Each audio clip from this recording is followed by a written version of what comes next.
Hey guys, so today nandito tayo sa Madcap Gaming here sa San Pedro, Laguna. And syempre, another episode tayo. May bagong drop ng Magic cards. So, nandito tayo. And today, we're talking about Magic the Gathering X Final Fantasy. And here with me is my good friend, si Judge. Hello. Si Judge Felix. Judgmental. And we're going to talk about more on yung Magic cards. Gonna show you some of the drops, the different bundles na available right now from Magic. And then syempre, I did an initial video. I unboxed the Commander deck. This one, ito. So bukas na siya guys, pero pag-uusapan namin dito and we will talk more about what the contents of the deck is. Bakit super hype siya and bakit super hype yung game, yung release na to in general. And syempre may mga inputs din si Judge kung ano yung mga pwedeng i-improve dito, ano yung mga kailangan nating tanggalin na decks or mga kailangan tanggalin na cards, ano yung pwedeng ipalit. We'll talk about it now. So, Judge, let's talk about this muna. Ano yung mga available na products for this one? So, ito, nakita nyo na to. So, ito yung Commander deck. One of 4 Commander decks. There are other Commander decks. One is si Titus from Final Fantasy X. Meron din Sephiroth yata yung isa. Si Stola ba yun? Stola. Sorry kung pinabutsi kayo naman. Yun. Sorry. Tsaka Si Terra from Final Fantasy VI. So, medyo ano rin yun. What are the other items, Judge, na ano? One is yung pre-release which happened actually this weekend. Yes. So, support your local game store. If meron pa silang stock kasi alam ko, ubos na yung iba. Ubus na eh.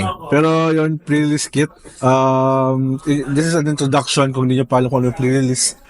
So, before the actual release, players get to experience the actual set. And they'll build a deck out of this box. So, sealed tournament siya, which is, I actually prefer sealed, lalo na before. Yun nga, good introductory to. Mas exciting yun eh, no? Tsaka kasi technically even playing field kasi bago yung set. Lahat kayo, walang idea eh. Lahat kayo mababasa ng comics kasi mabasa nyo lahat ng cards na piniplay nila. Tapos ito yung standee galing sa watch ito. Yes. Ang cute, di ba? Yan, learn to play. Wizards, baka naman. Gusto ko rin yan. Starter deck, starter kit. Features Sephiroth and Cloud. And it's obvious bakit sila. Kasi sila yung pinakamalakas yung name recall eh. Actually, hindi ako fan ng Final Fantasy kasi hindi ko kaya yung ganung game eh. Yung ganung habang oras. So, pero I know these characters. That's why I can say na ganun katindi yung franchise.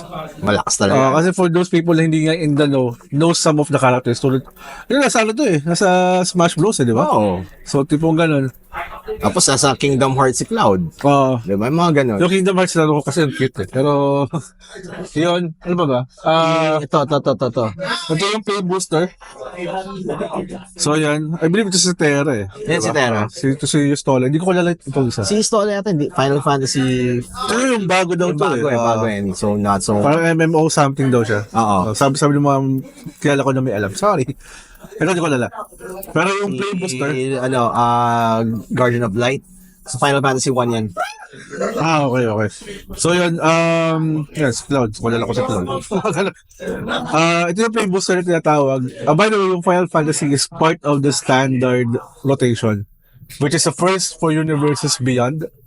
So mga hindi nakakalam yung Universes Beyond, basically mga IP yan nalabas ng Magic.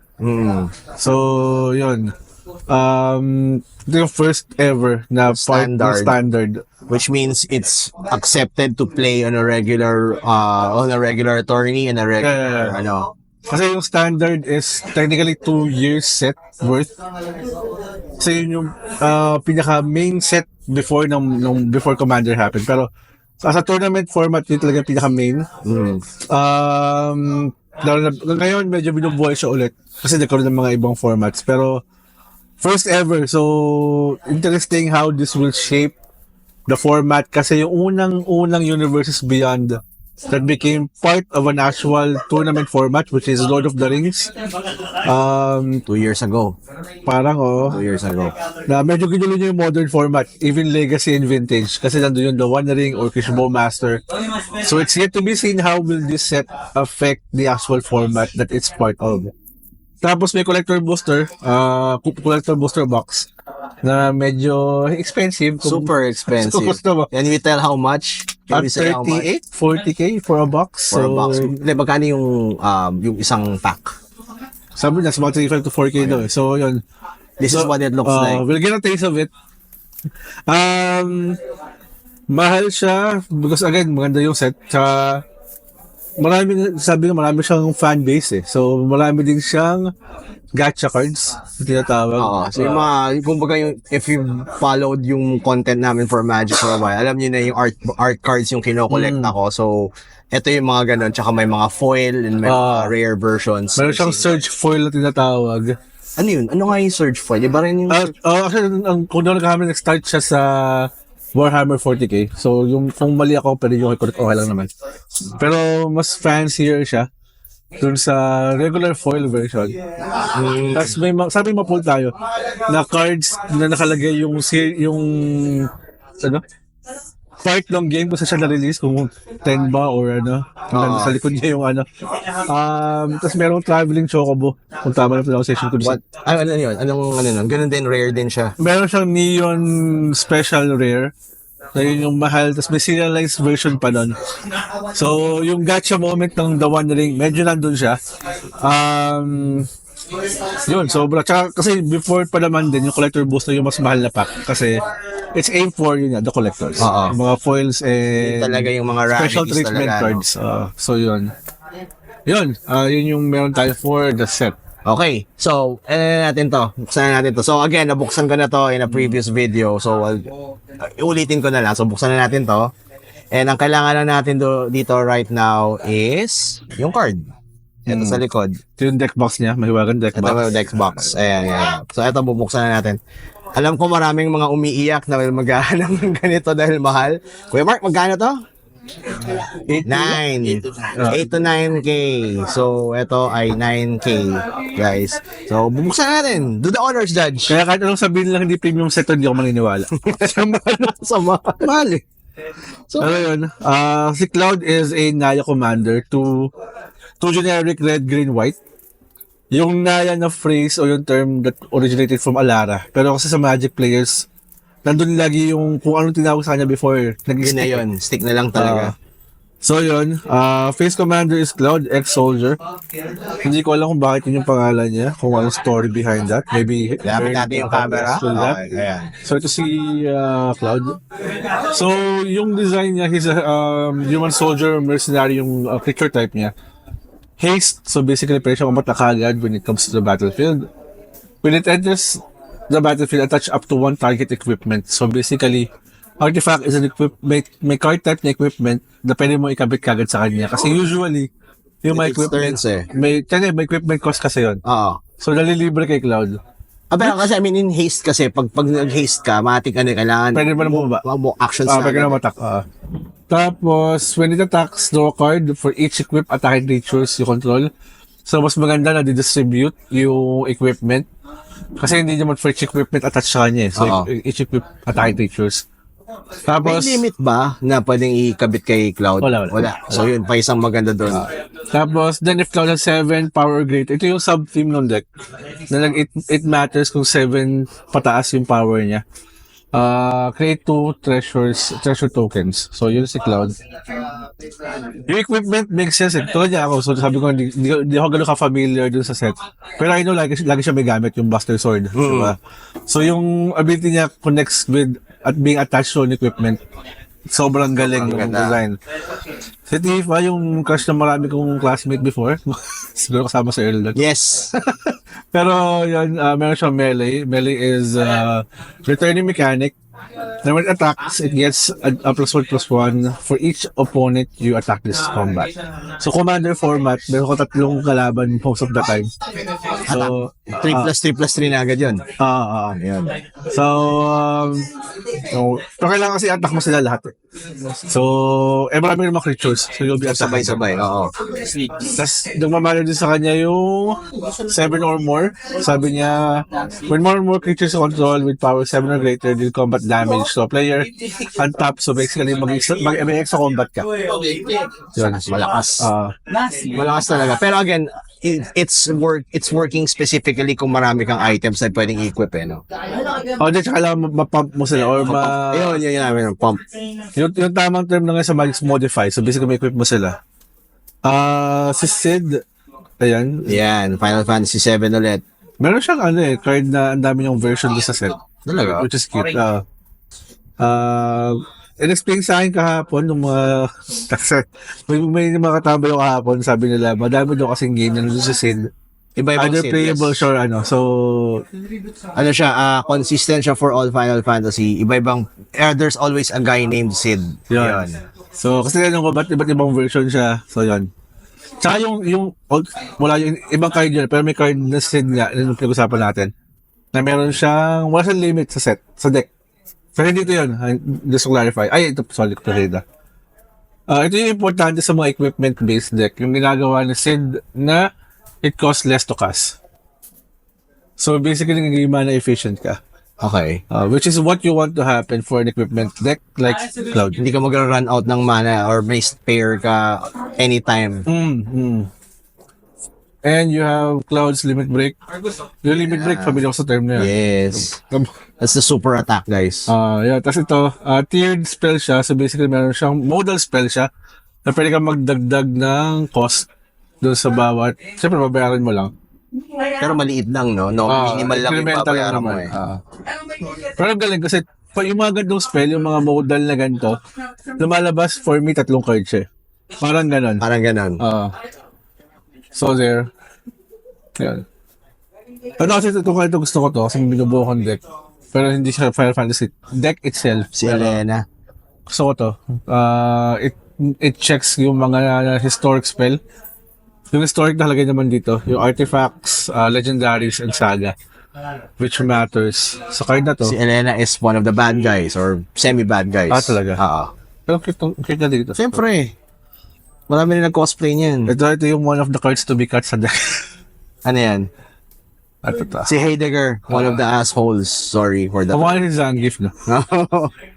So maraming atraso yan. In terms ng lore sa Final Fantasy, si Heidegger yung maraming yung ginagawa or one of the people sa Shinra who did a lot of awful things. Pero, I mean, so the card itself is good for the deck. Yung nga lang, kung i-update mo siya, for me, this is mga pwedeng alisin. Pero, ginagawa niya sa combat, mabibigay siya ng plus X plus 0 versus the number of soldier you control. So, technically, kung siya kasi Cloud na sa play, plus 2 plus 0 na yan. Kasi soldier din Meron siya. siya, oo. Oo, kinakount as soldier siya. Tapos nagawa din siya ng white soldier sa end step. Yan. For me lang kasi mas may mga impactful cards kung i-tweak mo yung deck compared sa kanya. Kung ano mo. Ito interesting. Who's that? Heli Trooper. Okay. Kaya ko siya gusto kasi yung nasa baba niya, yung equip abilities you activate target creature. Or this creature costs less, 2 less to activate. So yun nga, mana efficient ka. Oo. Yung nga lang kailangan sa kanya kakabit. Yung equipment. Yun lang. Yun lang yung drawback. Pero okay pa din kay Cloud kasi hindi naman kailangan si Cloud lang yung may equipment eh. True. So yun yung ganda niya. Ako new cards to mga to eh. Soldier Military Program. Enhancement. So, i-check din siya. Nagawa rin siya ng White Soldier. So, yung isang sub-team pa niya. Meron siyang White Soldier team. Ano to? Ultimate Magic Holy. So, Holy. Spell siya ng sa game. So, Holy is one of the more powerful spells na kinakast nila Cloud and ano. So, parang Holy and Darkness yan eh. So, ito yun. Malakas. Yun. Sabi na siyang prevention siya, nagbibigay siya ng indestructible which would matter dun sa deck na medyo creature base. Average of Sector 7. Yes. So, So, sa mga 7 power matters. what does that do? Sabi niya kasi, I see. sorry, kala ko lang pala yun kasi pala 7. Pero it checks yung artifacts. So, average of Sector 7 is equal, yung power niya, yung may asterisk kasi, ang tinatawag dyan sa Magic is CDA or Characteristic Defining Ability. So nagmamatter yung i-check niya lagi kung ilan yung meron. So sabi niya dito parang target opponent's artifacts or sa ganun. So basically nag-update or nag-downgrade yung power niya depende sa number ng artifacts. On the set, on opponents. Tapos whenever na po activate sa ability of an artifact, okay, so nag-deal siya naman damage. Malakas to yung card pala. Kasi if, let's say yung kalaban mo nag-activate ng artifact, hindi sinabi kung mana ability eh. So kahit artifact land mag-activate, magda-damage siya ng 1. Which is okay din. Ito, pusa siya. Kahit sit. Ano ba yung Moogle? Ano ba yung Moogle sa... Mughal yung mga maliliit na puting pusa. Okay. Okay. So ito, for Final Fantasy lore naman, ito yung parang sinend siya as spy sa grupo nila, Cloud. Pero eventually, nag-change of heart siya. So, naging actual na tumulong siya. So, by the end of disc 3 yata or disc 2, medyo ano na siya. Talagang natural na friend, ano na siya, ally na siya. So, Yun. skills. Ano niya? Meron siyang lucky slots at the beginning of your combat on your turn. Scry 1 yung scry spot yung sa taas ng pwede mong i-keep doon or ilagay sa bottom. Tapos pwede mo siyang exile. Then you may play that card this turn. So basically parang naging extra hand mo siya. Okay. So okay din siya. Kasi it also gives a pump or yung plus X plus 0. Yan na naman So depende sa mana value. So yun nga. Tsaka yun nga. Yung 7 ba to pataas kasi yun yung titinan ng deck. So yun gusto nyo ito, sobrang good call to. I mean, not the card itself, pero yung kasi alam ko nga sa Final Fantasy nagsasobo ng mga parang halimaw, di ba? Sa mga characters. Tapos nawawala sila eventually. Ito yun. Kaya si Kujata, okay. Ito yung isa sa mga unang summons na makukuha mo sa game. Disc 1 yata pa lang to, disc 2. Kasi meron ginawa siyang saga sa game ng kasi sa Magic may mga saga cards talaga. So how yung summon based on napapanood ko sa mga lalaro before, lalabas yung mga halimaw kung mari ito nga, tapos bigla siya mawawala. Mabilis lang. Which is similar sa saga sa Magic. Kasi yung mga chapters may kanya-kanya siyang effect. So yun. Pero per turn yan, no? Hindi rin. Per turn, per draw step, yung niya. So, pagbaba niya, tapos first, yung susundin mo tong first one. First chapter. Next phase mo, ito na. So, yun. Yun yung interesting part for me. Kasi nga, how it was designed based dun sa saga ng Magic. It makes sense na ganun siya. Tama. Makes sense nga. Kasi enchantment siya, kasi nga, yun nga, magic something. Galing nga, pinag-isipan talaga nila ng matindi. Galing. Ang galing ng concept na yun. Actually, ang life ko naalala din si Ifrit eh. Tama, may Ifrit. May Ifrit. So, yun. Kaya naroon doon sa mga tigbe 20 pesos na... Nasar time na. Sa akin, Carlo Esquivel. Ay, Rod. Nung tumatabi ako, napapanood ko yung nagaganyan siya. Yun, astig. Pero nagkaroon ng sa mga hardcore Magic players, nagkaroon ng update ng saga. I will not discuss it here kasi sobrang technical nun. Pero it made one of the cards, yung rules change, more intuitive. Pero yun, hindi ko i-discuss dito kasi nabalo na. Meteor. Yan, Ultimate Magic siya ulit. So, ito yung mga spells nila. Spells yan. So, ginagawa niya is deal 7 damage to each creature if the spell was cast from exile. Kaya nagmamatter yung exile kasi meron siyang Fortel. Yung Fortel, pwede mo siyang pay 2. So, ang mangyayari is, exile mo siya, tapos cast mo later, turn. So, parang discounted siya ng konti. Parang ganun. Or, mag-effect yung kalaban kasi naka-face down itong mga exile cards. Pero lakas yan, ha? Lakas niya. So, yun. Ito yung nakita ko sa, hindi ko sabihin yung channel kasi sikat na sila eh. Meron silang gameplay video na ang lakas ni Vincent. Pero nagkukuha mo sa araw. Sobrang lakas ito. Sa mga naglaro ng Magic talaga, kaya nag-commander, malamang napanood nyo na yung video na sinasabi ko. Pero sobrang lakas ng card na yan. Yan. Meron pang transformation yan. Pero ewan ko kasama sa kung na-include nila. Medyo animated yung art. Pero Si yan. Yuffie. Tapos meron siyang ninjutsu. Ninjutsu is your lumang mechanic sa Magic. Started in Kamigawa. So basically ninja, palitan nyo sila. Galing, ha? Ganun siya. Pero maangas to. Combat based yung yung ninjutsu. Based pa sa mga first few cards, alam mo na combat focus hindi. Yan. Ito actually, isa to sa mga inalis ko doon sa list. What's that? Ano pa yan? Bugenhagen. Yan, so siya. kumukha sa Dragon Ball. Pero, kaya ko siya inalis.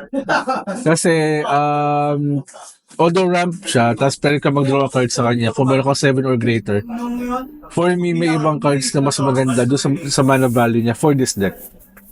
Kasi, although it tries to fix color, so pwede mo hindi alisin. Sa akin kasi mas may okay na kung i-update mo. Ito, sa mga inalis ko yata kung nagkakamali. Live stream? Live ano? Live streams blessing. So, yan. Pero new card to, yung nga, foretell din siya. Ito, sa inalis ko rin to. Ano yan? Professor Hojo ba? Si Hojo, oo. Pero nag-reduce din siya ng activation cost ng mga equipment. Tama ba? Nga. Activate ability lang. Tapos, Okay. feeling ko lang mas may maganda sa kanya. Kaya ako siya inalis. Pero, I mean, if you still like to So play the if card. you wanna play it as is, okay lang naman din si Hojo. Yeah. Wala. Ito, summoning materia. Summoning materia. Okay. Good equipment card siya. For Cloud lang or for Tifa? Pwede pa for For actually, in general, okay siya. Naging mana dark din kasi. Tapos, ito yung lifelink ng lifelink. Pero pag nabasa niyo yung mga cards, actually, kalamihan dito, check yung 7 or more. Laging ganon. Talaga? Maraming ganon pala. Hindi pala lagi, pero maraming ganon. Ito, for me, good to. Nung nabasa ko yung card list. Si Barrett. Wow. Last niyan. Sinagawa rin siya ng token eh. Natuto Rebel. So baka sabihin nyo bakit yung isa inalis ko compared dito. Ito kasi, kada baba ng equipment, gagawa siya ng Rebel. Isang token yun. So, tapos, at the beginning of combat on your turn, attach to one target equipment, you control to target Rebel. Kasi nga, gusto mong i-spread yung equipments mo, hindi lahat na high cloud. Tapos, pababa mo yung equipment, magiging 2-for-1 siya. As opposed dun sa kamukha ng Zangief kanina, nagagawa lang siya ng soldier. Oo. It pops cloud, pero it focuses on cloud. Ito, dun sa generate mong soldier. Kasi generate mong... Pwede mo bigay sa kahit ano, tsaka libre pag-attach kasi. Ito, okay din. Kasi sinabi ng term kanina yung modified. Kasi, bibigyan niya ng vigilance sa trample. Pag vigilance kasi, hindi niya magtatap. Tapos bibigyan mo siya ng trample. Sabi pag trample, pag more than yung power niya sa toughness ng block, tatagos siya. Tatagos. Si Cloud, kung napansin niyo, wala siyang trample.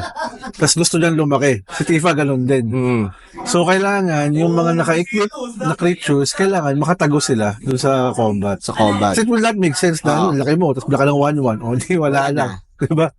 So, ito, sobrang lakas ito. Nilagyan na ng trample. Check na yung mga... Ito, so, kailangan talaga to. Importante. Kasi ito yung sa mga, yung binasa ko yung card, isa doon sa 5 siguro na feeling ko hindi dapat mawala. Mukha nga. Sephiroth. Sa Sephiroth, okay din. It also checks for modified creatures. Wall of text lang, pero... Ang haba, no? Pero na kasi, whenever Sephiroth attacks, he may put a cell counter on target creature at the end of turn. Each modified, ayun nga, may mga equipment, aura, etc. Yung base power na maging 7.5. So kung si Cloud A44, maging 7.5 siya. Kung nandito si Sephiroth. na nabigyan niya na ng cell counter. Tapos pag may additional pumps pa yun, hindi mas mataas pa yung ano. So yun yung medyo obvious naman yung gusto mangyari ng deck. Kailangan nilang lumaki lang at 7.5. 7 size matrix. Sorry. Ito, Conformer Shuriken pala. Malakas din tinungan kong base. Mahaba din. Tsaka maganda sa mga equipment, ang isa sa mga kailangan tingnan sa kanila, bukod doon sa mana value na nandito, is yung equip cost. Kasi yun yung kailangan ma-reduce doon. Kaya kailangan niya mana efficient kayo. Kasi babayaran mo pa para may kabit mo. Marami kang kailangan bayaran dito sa magkasta sa mana to. So yun, the more na ma-reduce mo yung casting cost nila o equip cost nila, the better. The better. Ano kasi yung sa mga nagustuhan ko, pero ito yung isa sa mga best example na ang mahal na equip cost. Kasi sa yung normal equip niya 7, pag sa legendary 3 lang. Pero still, 3 pa din yun. Oo. Yung casting cost niya is 2. So let's say nasa Princess Sea Cloud o kahit yung legendary for that matter. You have to pay 2 to cast and then 3 to equip. Diba? Pero the effect is good. Kasi magiging 7 plus 7, magiging 7-7 siya. Medyo double-edged sword lang siya. Kasi baka masira yung flow mo while playing kasi may mauubos yung mana mo eh. So technically nga, 2 beses mo binabayaran yung card. Ito, lumang card na to, Auster Command, hindi ko na i-explain, pero ito sa mga lumang, efficient na mga removal, pero 6 to cast to. Pero ang dami niyang options. Pwede destroy all artifacts or enchantments o kaya, mas magaling doon. Pero, are you going to keep that or ano? For now, I'm gonna keep that. Ito, Bastion Protector is good kasi it will give your commander, so basically si Cloud, ng +2/+2.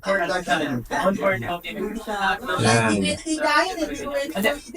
Ito, sa mga na-happy ako, naging happy ako na part siya ng deck kasi meron siyang, alam mo ito kaya nalilabas itong Bronze Guardian kasi it gives ward sa lahat ng artifacts niya.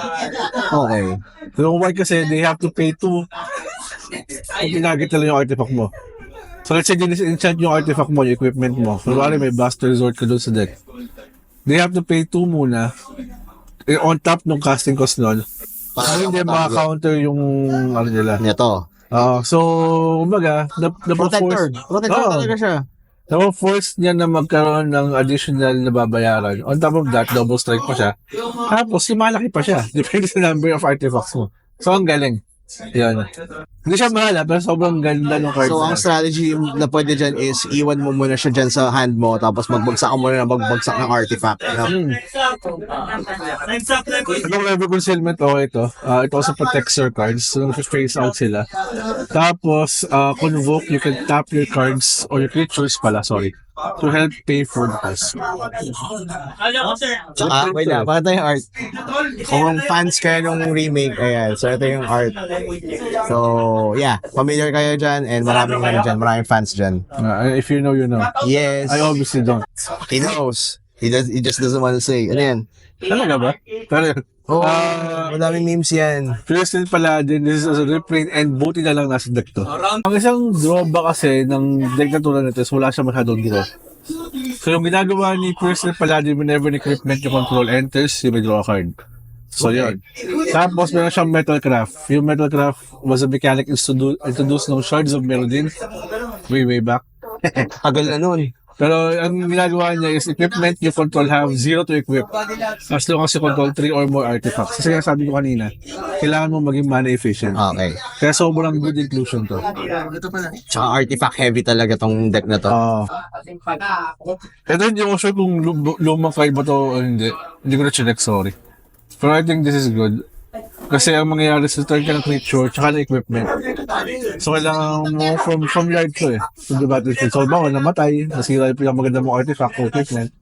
Hindi mo siyang babalik. So yun. Okay din.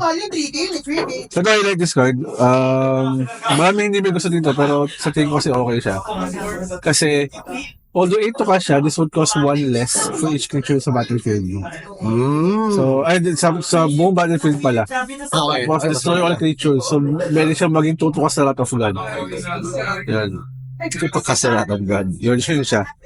Chaos Warp, efficient removal. Ito feeling ko corny kung ba't hindi ko. Pero gets ko naman.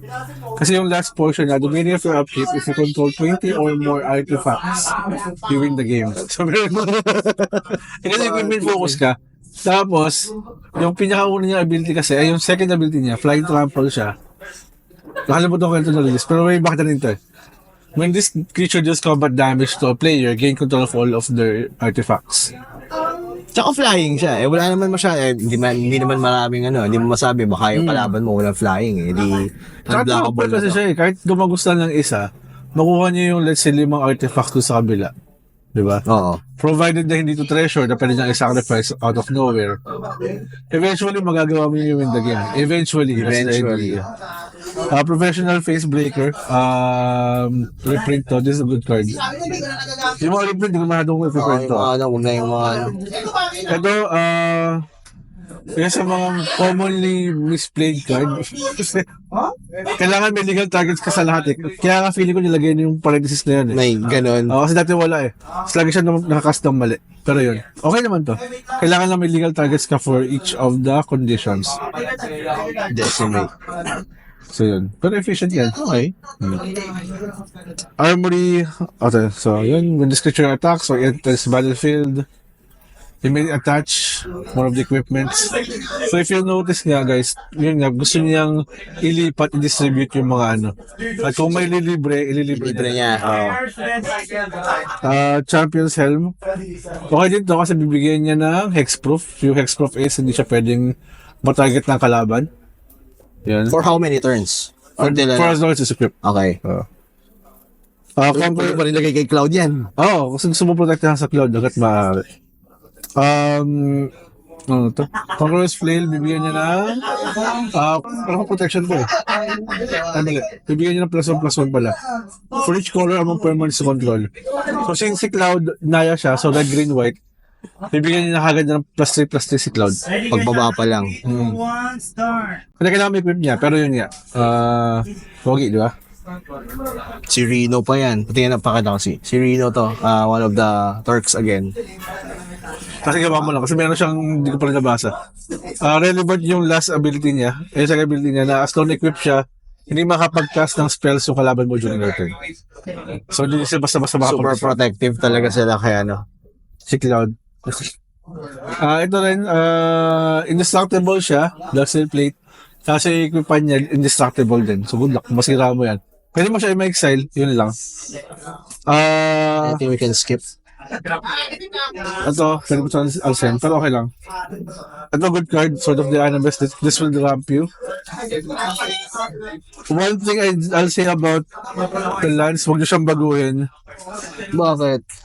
For a precon, okay na yun. Okay for a siya. starting point. Kung gusto mo siya i-upgrade, sige, eventually. Kasi if you compare this do sa LOTR, feeling ko mas maganda yung lands ng precon nun eh. Pero it's playable on its own na. Dapat. Ito, Vandal Blast, huwag niyo itong alisin. Gas ito. Yung mga mana niya, I would have changed some of this. Kasi yung mga equipment niya, siguro sa akin yung isa, actually malalakas yung equipment na nandito eh. Papakita namin yung mga equipment dito. Here. Ayan. Ano yung pala natin yung iba, yung mga Sword of the Anubis, etc. Ganyan. Sige. Ito is actually good. Colossus Summer. Mukha siyang pangit sa iba, pero actually malakas to. So, 1 to cast lang siya, pero 8 to equip. Imagine na 8 to equip siya. Pero kasi yung ibibigyan niya ng equipment is +10. So, Matic +10, so magiging 14 si Cloud. Kaya nga yung point na kailangan may kabit mo sila ng libre. Sobrang Yan yun. emphasis din. Kasi 8 eh. Ang bigat eh. Tapos, yan, ang cute ng mga, sa mga, Mga land art. Pakita natin yung ibang land art. sa mga fans ng franchise na to, baka mas makilala niyo yung mga lupa. Ayan siya. Trains pa lang to. Meron kahit eh. Maganda. Ibig sabihin ba itong Seventh Heaven sa, ano? Yes, yan yung bar ni Tifa. Ayun, so, hindi ko rin nabalik sa pala si Tifa. Ito yung mga tokens niya na back-to-back. Yan yung mga soldier tokens. Okay, lapit natin. Na ginagawa ni Zangief. Yan ang soldier tokens. Ang cute ng rebel, sa likod. Ito yung level. Kaya na to kay Barret to, guys. So, ayan. Tapos meron siyang marker for Fortel. So nga may tatlong card, kung tama naalala ko. Dalawa yung ultimate something na tapos yun. Basically, that's the deck. Ito pala si Zack. Ayun si Zack. Ito. So, kung hindi kayo familiar sa game, pero familiar kayo sa Magic, this is si Zack. So, dito pinattern ni Cloud yung character and ano niya. So, dito rin lang kuha yung semi-part yung power niya. Yun, tsaka isa pala, hindi siya commander staple, hindi siya part to exile or souls to plowshares. Kasi yun yung pinaka-efficient daw na 1 mana removal. Pero for this deck, ito talaga. Kasi dispatch would exile, or normally it would just tap yung a creature. Pero kasi, artifact heavy ka, may metal craft siya, i-exile niya yun for just 1 mana. So yun. Also part siya ng Shards of Mirrodin. So yun, that's the deck.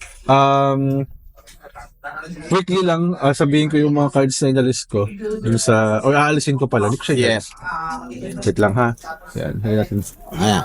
Sige, go judge. Enjoy sa yung bagong deck. Enjoy playing Cloud and the rest. So yung mga alisin ko dito is si Aerith, yung una. Yung lifelink. Inalis ko siya kasi feeling ko hindi siya gano'n ka-efficient. Nandun din siya doon sa if you gain 7 something na naman. Tapos yung lifelink kasi, ang gusto niyo mangyari, siya yung ma-equipan.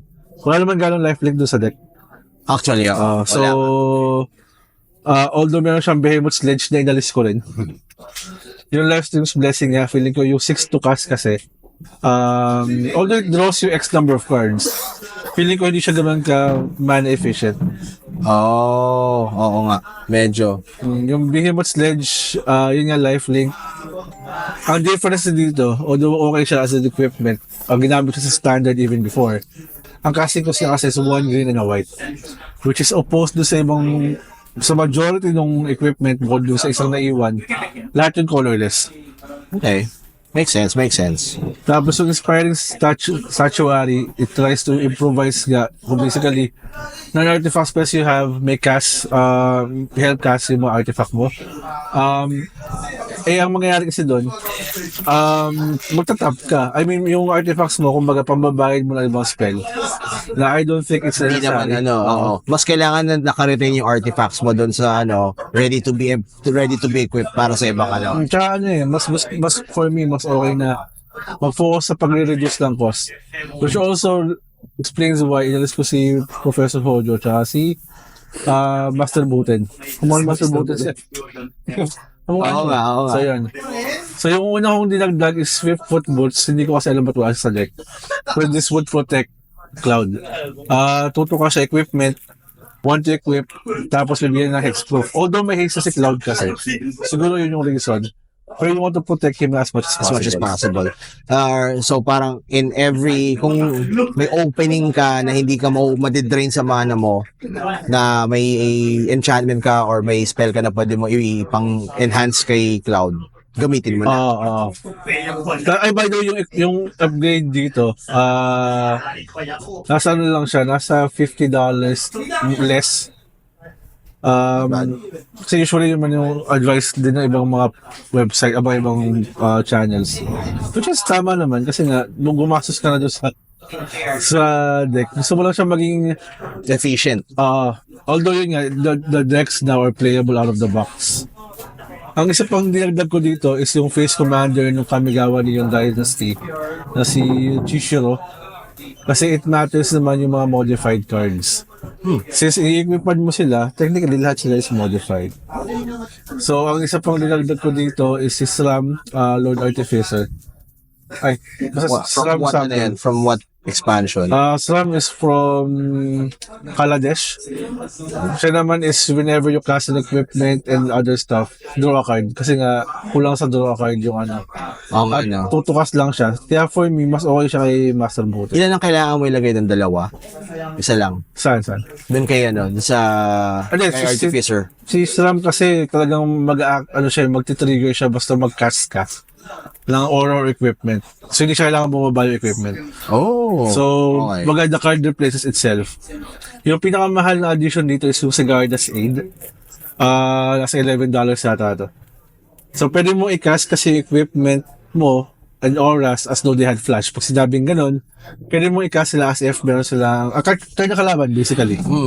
Tapos, whenever an equipment enters the battlefield, yung trigger ability niya, pwede mo i-attach sa target creature you control. So, let's say, umatak yung creature niya. Okay. Let's say, si Cloud yung nasa battlefield mo, siya yung bida ng deck. 4-4 to 4-4. Kunwari, gano'n. So, umatak siya, feeling niya, pwedeng pag nag-block si Cloud, pwede mamatay. Ang ginawa mo, nag-flash ka ng equipment at would pump Cloud kasi nga you can do so kasi may flash sila. Meron. Mag-trigger si Sigarda's Aid, ikakabit niya kay Cloud. Okay. So, libre equipment kasi nasabi ng card. Tapos, magugulo yung combat mat niya kasi lumaki si Cloud. Lumaki So, yun. Kaya feeling ko siya talaga kung may kailangan idagdag sa deck, talagang ito yun. Yung Forge Anew, magre-return ka na equipment from graveyard to battlefield pag ATB niya. Tapos, pag turn mo, yun nga may activate equip cost, parang instant speed din, so that things tricks din sa kalaban mo.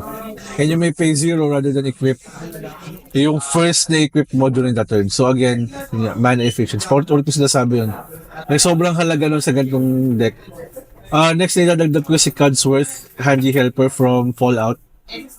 Kasi bibigyan niya ng ward si Cloud, tapos meron siyang tap, add to white mana, pang cast ng aura or equipment.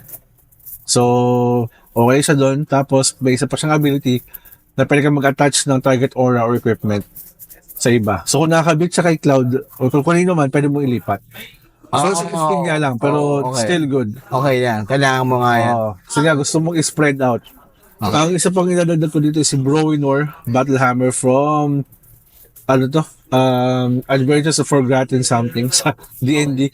Adventures of Forgotten Realms yata, AFR, kung nagkakamali. Ang ginagawa niya is each creature you control gets plus 2 plus 0 for each equipment attached to it. So kahit lima silang may equipment kanya-kanya, plus 2 plus 0 sila lahat. Okay, helpful. Tapos mura lang yan, 73 cents lang yan. Tapos yung may pay 0 rather than paid equip cost, yung first. Si Danita, yun, cost reduction din. Tapos ang ganda niya kasi meron siyang 3 static ability, or meron siyang keyword ability. First strike, vigilance, lifelink. Tapos, ang huli kong i-add dito is si Arden. Si Arden kasi sa combat mo, pwede mo namang i-attach any number of artifacts or auras pala to target permanent. So, let's say naka-spread out. Mas feeling mo hindi makakalusot yung iba. Lagay mo lahat doon sa isa. Hindi, bigay mo lahat, Cloud, kunwari lahat. Commander damage na, follow mo. Ganun. So, yun yung mga improvements na gagawin ko sa deck. So, I think improvements that would make it play against the wild, yung sinasabi ng isang channel. Pero, yun. Yung lands, huwag nyo munang galawin hanggat maaari. Kasi doon ka mag-expend din ng resources. So yun, I think the deck is actually good. It's really good. Is it worth the hype though? That is yet to be seen. Kasi maraming magiging factors dyan. Kasi sa dami lumalabas din ng Pero this I have to say, if you're really a fan of the set, and if you are planning to get into the game or you haven't been part of the Magic ecosystem, this is the time. Right, perfect time. So we were actually talking about the generated na interest dito. And so far meron naman daw mga bagong mukha na pumasok, na bumili sa store dito sa Madcap Gaming kasi nga dahil sa Final Fantasy. Sana hindi pa Final Fantasy nila. Never na magiging final ang Final Fantasy. Para sa never-ending story. Pero good thing. Pero yun yung set. I mean, Limit Break. Tama ko yung pangalan. Limit Break. Connected din yung Limit Break ni Cloud, di ba? Yes. Tama na. So parang starting Final Fantasy 7 yata, it's called Limit Break. Yan. So every time na-reach mo hit mo yung counter, tapos it's time for super attack. Yun na yung Limit Break. Yan. Actually, ang pinakilala ko dito si Squall tsaka si Zell. Yun nga ang hinahanap ko, parang lang sila basic characters lang sila Okay lang.